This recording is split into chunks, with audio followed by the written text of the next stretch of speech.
नमस्कार साथियों, मैं दीपक सर एक बार फिर अपने YouTube चैनल में आपका स्वागत करता हूं।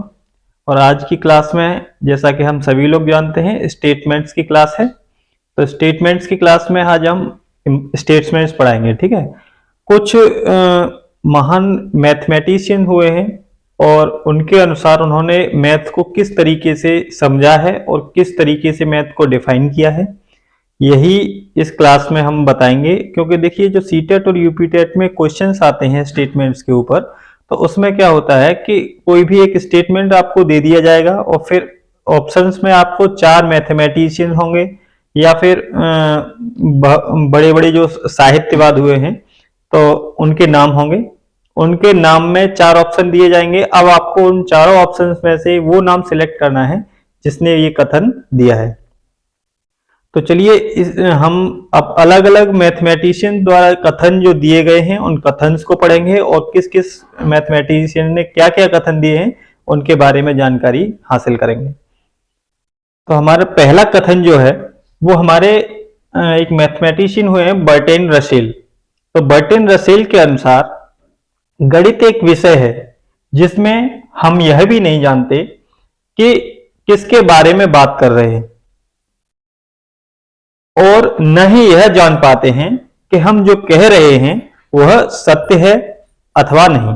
ठीक है, तो जो हमारे मैथमेटिशियन है बर्टन रसेल, इनका यह कहना है कि गणित एक ऐसा विषय है जिसके बारे में हम यह भी नहीं जानते कि हम जो कह रहे हैं वो सत्य है, या यह भी नहीं जान पाते कि किसके बारे में बात कर रहे हैं। और इन्होंने ऐसा क्यों कहा है? क्योंकि देखिए, गणित में हम क्या है कि किसी भी संख्या को मान लेते हैं कि माना कि यह संख्या x है या माना यह संख्या y है। अब संख्या को हमने मान लिया x या y, लेकिन अब उस x या y से हम ये नहीं जान पाए कि ये x किसके बारे में बात की जा रही है या x की वैल्यू एंड में जाकर क्या निकल कर आएगी। ठीक है, तो यही चीज उन्होंने देखा और इस चीज को देखकर उन्होंने गणित की एक परिभाषा बनाई और उसमें बताया गया कि गणित एक विषय है जिसमें यह भी नहीं जानते कि हम किसके बारे में बात कर रहे हैं और जिसके बारे में बात कर रहे हैं वो पूर्णतः सत्य है अथवा नहीं। हालांकि ये जो डेफिनेशन उन्होंने दी है ये पूर्णतः सत्य नहीं है, ये गलत है, लेकिन जब उन्होंने कहा है इस चीज को तो हमें तो बस उनका कथन याद रखना है कि बर्टन रसेल। अच्छा, इसको याद किस तरीके से कर सकते हैं हम? एक क्रिकेट में भी एक प्लेयर है हमारा एंड्रयू रसेल। तो रसेल के अनुसार हम रसेल को याद रख सकते हैं बर्टन रसेल। तो बर्टन रसेल के अनुसार गणित एक विषय है जिसमें हम यह भी नहीं जानते कि किसके बारे में बात की जा रही है और बात की जा रही है वो बात पूर्णतः सत्य है अथवा नहीं। और इसी को इंग्लिश वर्जन में अगर हम पढ़ेंगे तो अकॉर्डिंग टू बर्टन रसेल के अनुसार, according to Bertrand Russell, mathematics में be defined as the subject in which we never know what we are talking about. यानी मैथमेटिक्स एक ऐसा सब्जेक्ट है जिसमें हम कभी नहीं जानते हैं कि किसके बारे में बात हो रही है, nor whether what we are saying is true. उन्होंने गणित को एक भाषा के रूप में प्रस्तुत किया है। गणित वह भाषा है जिसमें परमेश्वर ने संपूर्ण जगत या ब्रह्मांड को लिख दिया है। ठीक है, उनका मानना यह है कि गणित एक ऐसी भाषा है जिसमें परमेश्वर ने या हमारे ईश्वर ने पूरे ब्रह्मांड को या पूरे जगत को लिख दिया है। पूरे जगत को लिखने का मतलब पूरा जगत ही उन्होंने कंपेयर किया है।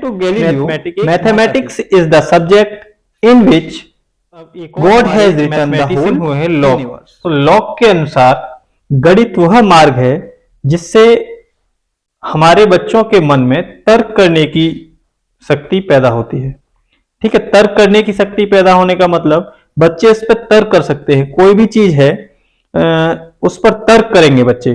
ठीक है, क्योंकि उनका नाम ही है लॉक, तो वो लॉक हो जाता है उनके माइंड में, जाके दिमाग में ऐसी चीजें लॉक हो जाती हैं जिससे अगर बच्चे को कोई चीज बताई जाए तो उसके अंदर वो तर्क करेगा।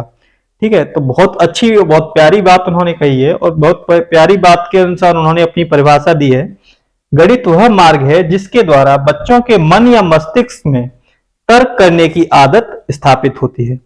According to Locke, mathematics is the way to settle in the mind of children a habit of. हॉगमैन के अनुसार गणित सभ्यता और संस्कृत का दर्पण है। अब देखो, हॉगमैन के अनुसार, जैसा कि हम जानते हैं उसका नाम ही है हॉगबैन। बैन मतलब बहन।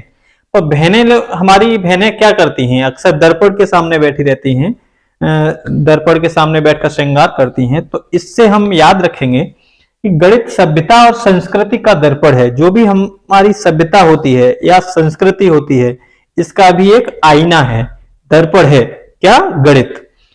Mathematics is the mirror of civilisation. Now व्हाइट हैंड भी है, व्हाइट हेड के अनुसार, व्हाइट हेड भी एक वैज्ञानिक है। इन्होंने अपने अनुसार गणित को क्या माना है? व्यापक महत्व की दृष्टि से गणित सभी प्रकार की औपचारिकता, निगमनात्मक, तार्किक योग्यता का विकास है। Mathematics in its widest significance is the development of all types of formal deductive reasoning. तो क्या है, ये सारे जो स्टेटमेंट्स हैं, ये जितने भी स्टेटमेंट्स दिए गए हैं, तो सारे स्टेटमेंट्स हमें याद करने हैं। और एक बार पढ़ने से या एक बार वीडियो देखने से ये याद नहीं होंगे। तो इनके लिए हमें बार बार, कम से कम 2-3 बार इस वीडियो को लगातार देखना है। क्योंकि देखिए, जब सीटेट और यूपीटेट की आप तैयारी कर रहे हैं, तो सीटेट और यूपीटेट की तैयारी करते वक्त ऐसा नहीं कि मैं आपको 8 या 10 स्टेटमेंट्स दे दूं और उसी स्टेटमेंट में से ये चीज आ जाए, तो ऐसा नहीं होगा। तो आपको कम से कम जितने भी स्टेटमेंट्स में कोशिश कर रहा हूं कि स्टेटमेंट्स की क्लास एक ही क्लास में खत्म की जाए। तो वीडियो थोड़ी लंबी होगी, लेकिन उसे हमें सही से याद करना है और इस वीडियो को कम से कम 2-4 बार देखना है, जिससे कि हमें ये सारे स्टेटमेंट्स याद हो जाएं। और इन्हीं स्टेटमेंट में से 90% मैं समझता हूं कि सीटेट और यूपीटेट में जितने भी स्टेटमेंट्स आएंगे 90% इन्हीं में से आएंगे। कांट एक वैज्ञानिक हुए हैं। इनके अनुसार एक प्राकृतिक साइंस तब तक विज्ञान है, एक प्राकृतिक विज्ञान तब तक विज्ञान है जब तक वह गणितीय है। एक प्राकृतिक विज्ञान केवल उसी स्थिति में विज्ञान है जब तक इसका स्वरूप जो है वो गणितीय है। क्यों? क्योंकि देखिए, विज्ञान का कोई भी पाठ अगर हम पढ़ेंगे तो उसके पाठ में परिभाषाओं के साथ साथ जब तक उसके बारे में किसी दूसरे उससे रिलेट कर नहीं हम पढ़ेंगे, जैसे मान लीजिए अगर हम स्पीड के बारे में पढ़ रहे हैं तो स्पीड और डिस्टेंस से रिलेट करके पढ़ेंगे, ठीक है, टाइम से रिलेट करके पढ़ेंगे। तो इनका जो रिलेशन होगा वो रिलेशन किसी न किसी स्थिति में हमें गणित का ही स्वरूप दिखाई देगा उसमें। तो गणित बहुत ही जरूरी है। तो कोई भी प्राकृतिक विज्ञान है वह तब तक विज्ञान मानी जाएगी जब तक कि उसका स्वरूप गणितीय न हो। A natural science is the science only in so far as it is mathematics. Hobbes के अनुसार गणित मस्तिष्क को तीक्ष्ण एवं तीव्र बनाने में उसी प्रकार कार्य करता है जैसे किसी औजार को तीक्ष्ण करने में काम आने वाला पत्थर। जैसे कोई औजार हम तीक्ष्ण या पैना करते हैं तो उसको एक पत्थर से रगड़ा जाता है, ठीक है। तो जिस तरीके से उस औजार को या उस यंत्र को पैना करने के लिए किसी पत्थर का उपयोग किया जाता है, उसी प्रकार गणित मस्तिष्क को तेज करने के लिए यूज किया जाता है।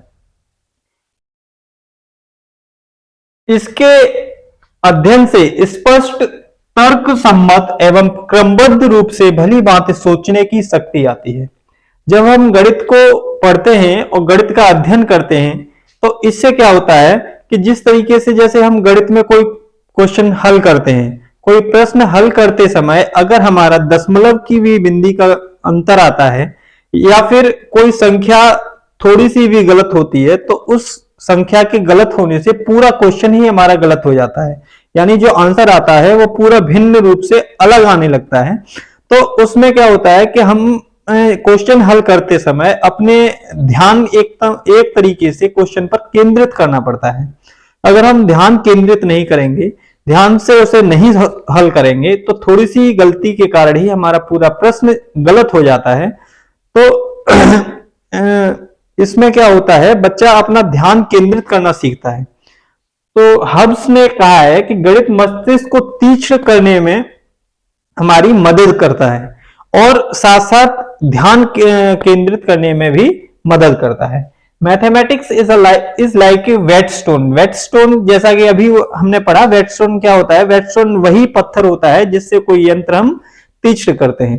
तो mathematics is like a whetstone and by its study one learns to think distinctly, consecutively and Napoleon Bonaparte एक राजा हुआ करते थे। तो इन्होंने अपने राजा जिस तरीके से राज्य चलाता है और राज्य के अनुसार ही बातें करता है, तो उन्होंने भी एक राजसी ही वाक्य दिया है, गणित की उन्नति तथा वृद्धि देश की प्रभुता या संपन्नता से संबंधित है। अगर देश हमारा संपन्न होगा, उन्नति करेगा, तो हमारा गणित भी उन्नति करेगा। तो इसीलिए उन्होंने कहा है the progress and improvement of maths are linked to the prosperity of. उन्होंने गणित को एक भाषा माना है, गणित एक भाषा है, मैथमेटिक्स इज द लैंग्वेज। और एक और साइंटिस्ट हुए हैं हमारे बेकन।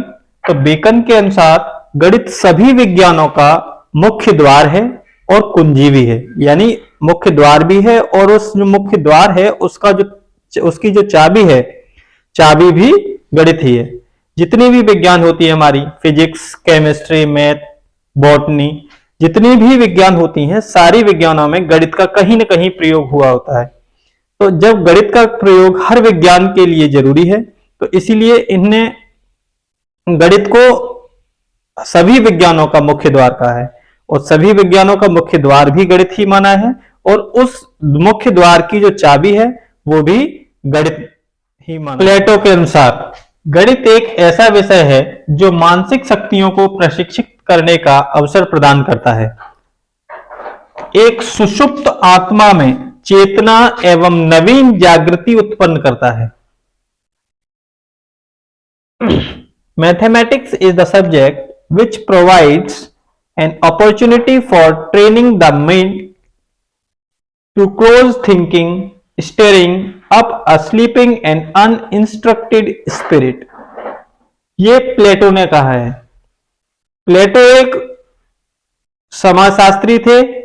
इन्होंने गणित को एक ऐसा विषय बताया है जो मानसिक शक्तियों को प्रशिक्षित करने का, और ये बंगाली लेखक नहीं है लेकिन गॉस एक शब्द है जो बंगाल से लिया गया है। तो गॉस ने जो परिभाषा दी है गणित की, वो कहा है गणित विज्ञान की रानी है। तो mathematics is the queen of science. एक दूसरे वैज्ञानिक और हुए हैं, उनका नाम है बेल। जैसा कि उनका नाम है, उन्होंने बिल्कुल अपने नाम के अनुसार, यानी बिल्कुल बेल बुद्धि के अनुसार गणित की एक परिभाषा दी है। उन्होंने गणित को विज्ञान का नौकर माना है। ठीक है, mathematics is suppose to be the servant of science. Mathematics को सर्वेंट माना है उन्होंने, साइंस का सर्वेंट। तो जैसा उनका नाम है, नाम से याद रखेंगे, बिल्कुल उन्होंने अपने नाम के अनुसार और उस गणित की परिभाषा भी दी है।